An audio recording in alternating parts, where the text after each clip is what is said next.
Şahdavazından işaram yoksa şirk karar olmasa gel Allah'a hadi ve secde ederim yoksa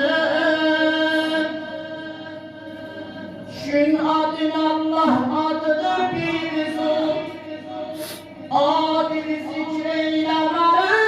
ya Hüseyin Kursala meclis o güzel aydı orada gidip gün seferim yoksa ama yok bizden ömrülere itibar şimdiler düğünler şehrim olacak değil Aseylim malalar yalan bu filmde deva değiller heykeller görürler dede yok dediler dede boşlara yerle malalarım lay baba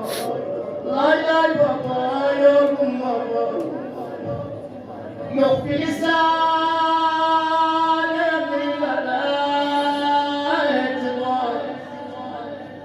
bir günüm derlerim yasir Ayasa gelenler inşallah gelirim